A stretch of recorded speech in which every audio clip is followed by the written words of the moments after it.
Welcome back to another episode of the Self Care Zone podcast, the podcast where we explore what it really means to care for ourselves in a world that profits from our exhaustion. Today, we're diving into something that might make you feel a bit uncomfortable in the best possible way. Here's a question that made me stop and think recently. Who are you when you're not achieving, producing, or proving your worth? Who are you without the endless to-do lists, the side hustles, the constant drive to optimize or improve? If that question made you feel a bit uncomfortable, you're not alone. We've built entire identities around being busy, being productive, being on. We wear our exhaustion like a badge of honor and measure our worth by our output. But what happens when the hustle stops? What happens when you're forced to sit still, when you can't hide behind your achievements, when you have to face the person that you are beneath all of that? Today's episode is about rediscovering your inherent worth, not the worth that you earn through productivity, but the worth you possess simply by being human. We're going to explore why hustle culture has become our default identity. What are we really afraid of when we slow down? And how to build a sense of self that isn't dependent on constant motion. This isn't about being lazy or giving up on our goals. It's about finding the courage to exist as a complete person, not just as a productive machine. Let's start with an uncomfortable truth. Somewhere along the way, many of us stopped being people and started being human doings instead of human beings. Hustle culture tells us that our value comes from our output, that rest is earned, not given, that if you're not constantly moving, improving, growing, achieving, you're somehow failing at life. We've internalized the idea that we must justify our existence through productivity. But here's what's really going on. We're using busyness as armor. When we're constantly doing, we don't have to confront the deeper questions about who we are. What do we actually want? And whether we're living authentically. The hustle becomes a sophisticated form of avoidance. Think about it. When was the last time you sat still without immediately reaching for your phone, planning your next task, or feeling guilty about wasting time? When did you last introduce yourself without mentioning what you do for work? We've created identities so intertwined with our productivity that slowing down feels like an existential threat. If I'm not hustling, who am I? Becomes a genuine fear rather than a philosophical question. This is particularly true for those who use achievement as a way to feel worthy. Maybe you grew up in a family where love felt conditional on performance. Maybe you've experienced trauma and learned that staying busy keeps the difficult emotions at bay. Maybe you've built your entire sense of safety around being needed, useful, and indispensable. The hustle becomes not just what we do, but who we are. Our calendars become our identity. Our achievements become our worth. Our productivity becomes our proof that we deserve to take up space in the world. But this creates a terrifying dependency. What happens when you can't hustle? What happens when illness forces you to slow down? When life circumstances change? When the achievements stop coming? Suddenly you're left with a question that feels impossible to answer. Who are you without all of that? The hustle culture lie is that rest must be earned, that worth must be proven, that being is less than doing. But the truth is much simpler and much more radical. You are valuable because you exist. Your worth isn't something you create through productivity. It's something you possess inherently. This isn't about being anti-ambition or giving up on our goals that matter to you. It's about understanding the difference between achieving them from a place of wholeness versus achieving them from a place of emptiness. It's about learning to hustle when you choose to, not because you're terrified of who you might be without it. Let's get honest about what's really underneath our addiction to busyness. Because if we're going to rediscover who we are without the hustle, we need to understand what we're avoiding. Fear number one, we're not enough. At the core of our hustle culture is often a deep-seated belief that we're not inherently valuable. We think that we need to earn our worth through achievement, prove our worth through productivity, and justify our existence through output. The idea of slowing down triggers the terrifying thought, what if I discover that I'm actually ordinary? What if I'm not special? Or what if I'm not enough? Fear number two, we'll face our emotions. Busyness is an incredibly effective numbing strategy. When we're constantly doing, we don't have space to feel. We don't have to sit with our grief, process anxiety, or confront the parts of our lives that aren't working. The hustle keeps us moving so fast that emotions can't catch up. Slowing down means that these feelings will finally find us. Fear number three, we lose our identity. If you're someone who's building your entire sense of self around what you do, the thought of not doing can feel like death. I'm a successful entrepreneur. I'm a high achiever. I'm someone who gets things done. Take away the doing. Who's left? The fear of identity loss keeps us trapped in patterns that no longer serve us. Fear number four, we'll disappoint others. Many of us have learned that our value to others comes through what we provide and not who we are. We're afraid that if we stop being useful, productive, or available, people will leave. We've confused being needed with being loved, and slowing down feels like risking abandonment. And fear number five, we'll discover we actually don't like ourselves. This might be the scariest one. What if underneath all the achievements and busyness, we discover someone who we don't particularly enjoy spending time with? What if we've been running from ourselves for so long that we've become strangers to our own hearts? Now, here's what I want you to understand. These fears make perfect sense. They're not character flaws or weaknesses. They're often adaptive responses to experiences that have taught us we had to earn our place in the world. But they're also keeping us trapped in a prison of our own making. You're working so hard to avoid these fears that you're missing out on the possibility of discovering who you actually are beneath them. But here's what I've learned from working with hundreds of people through this process. On the other side of those fears is something beautiful. There's a version of you that exists independent from your productivity. There's a person worth knowing who has nothing to do with what you're achieving. The journey to discovering who you are without the hustle requires enormous courage. It means sitting with discomfort, facing fears you've been avoiding, and trusting that you're worthy of love and belonging exactly as you are, not because of what you do.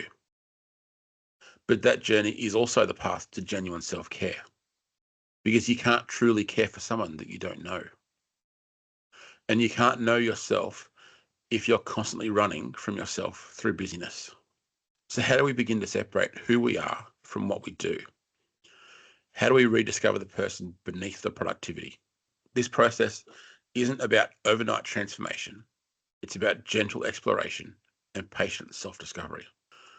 Start with small moments of being. Begin to create tiny pockets of time where you practice just existing.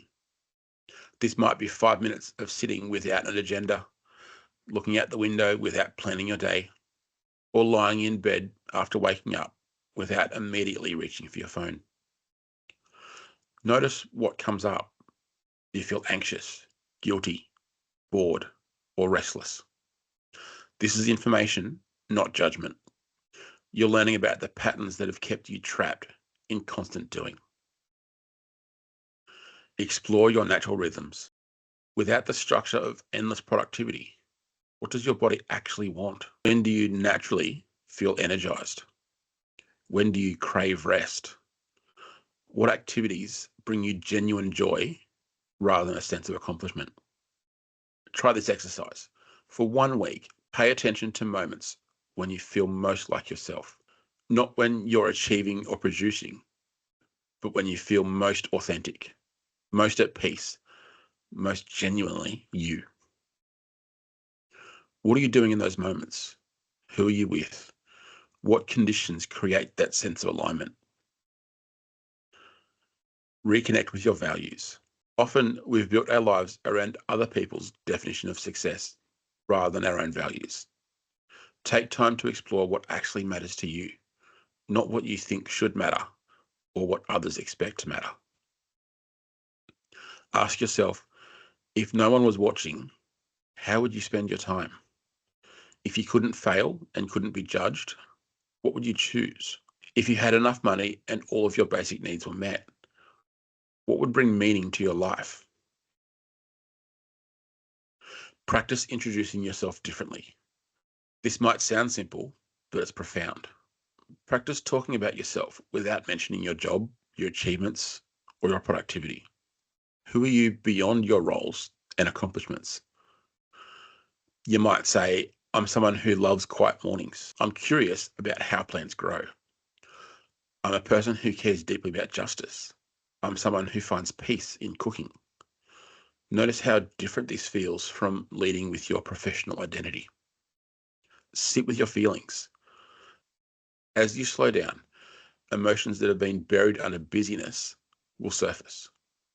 This is normal and necessary.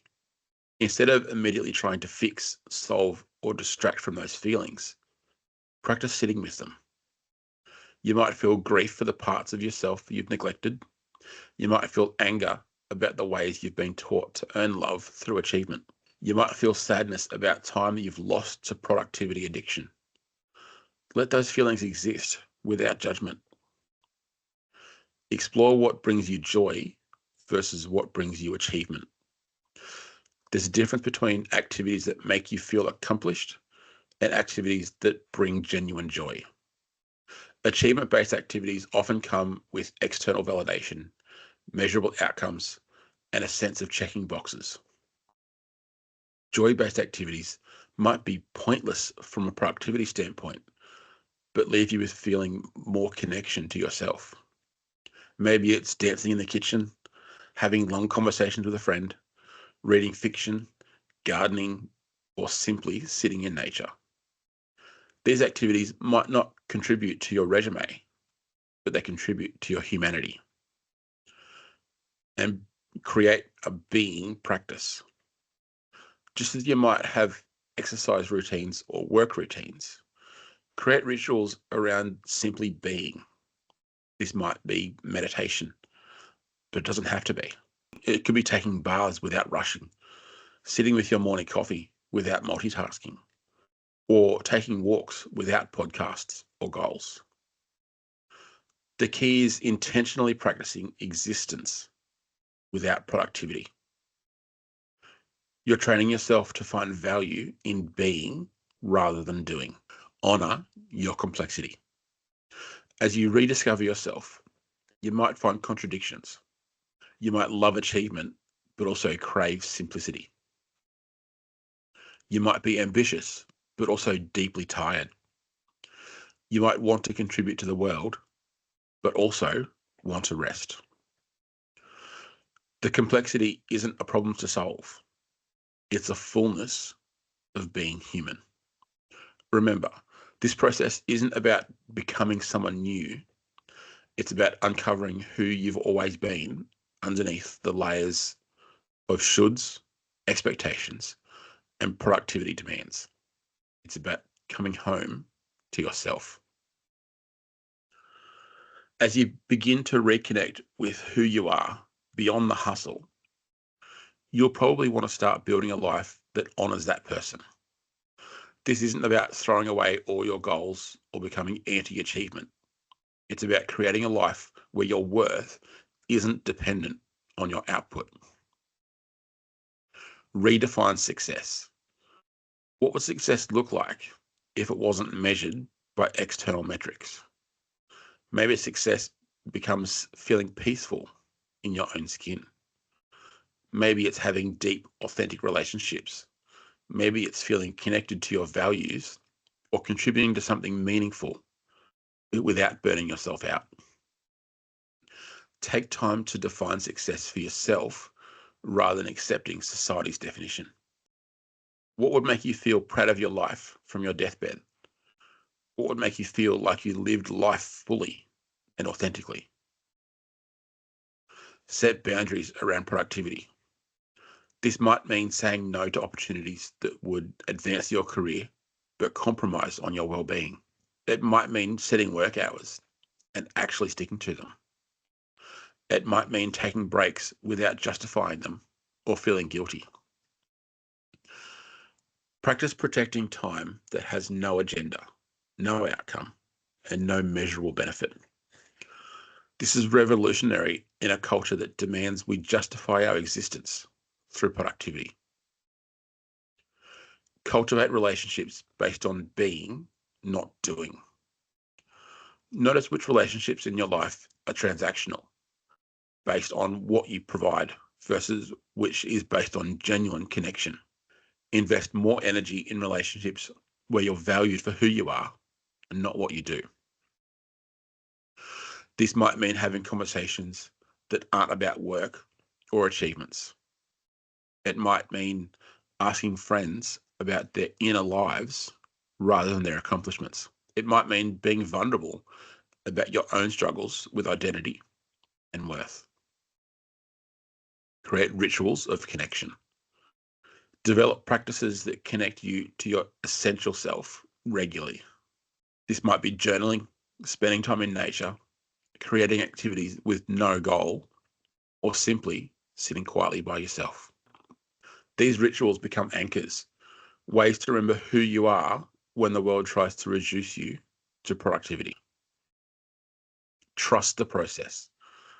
Rediscovering who you are without the hustle is not a linear process. You'll have days when you feel comfortable in your own skin and days when you panic about not doing enough. This is normal. Be patient with yourself as you learn a new way of being. And remember, you're not just changing habits, you're healing from a culture that taught you to earn your worth. That healing takes time, patience, and enormous self-compassion. As we close today's episode, I want to take a moment right now. Put your hand on your heart and feel it beating. That heartbeat doesn't need to be earned. It doesn't require productivity or achievement or hustle. It simply is, and it's enough. You are enough exactly as you are in this moment, not because of what you've achieved today, not because of what you plan to achieve tomorrow, but because you exist, because you're a human being with inherent worth that no amount of productivity can increase and no amount of rest can diminish. The question, who you are without the hustle, isn't meant to terrify you. It's meant to liberate you. Beneath all of that doing is a person worth knowing, worth loving, worth caring for. That person has been waiting patiently for you to slow down enough to notice them. Your challenge for this week is simple but profound. Spend 10 minutes each day doing absolutely nothing productive. Don't check your phone. Don't plan your day. Don't solve problems. Just be. Notice what comes up. Notice who you are in those moments of pure being. You might discover that the person you are without the hustle is exactly the person you've been looking for all along. Thanks for joining me today on this journey of self-discovery. If this episode has resonated with you, please share it with someone who might need permission to slow down and remember their inherent wealth. Until next time, take care of yourself so you can take care of others.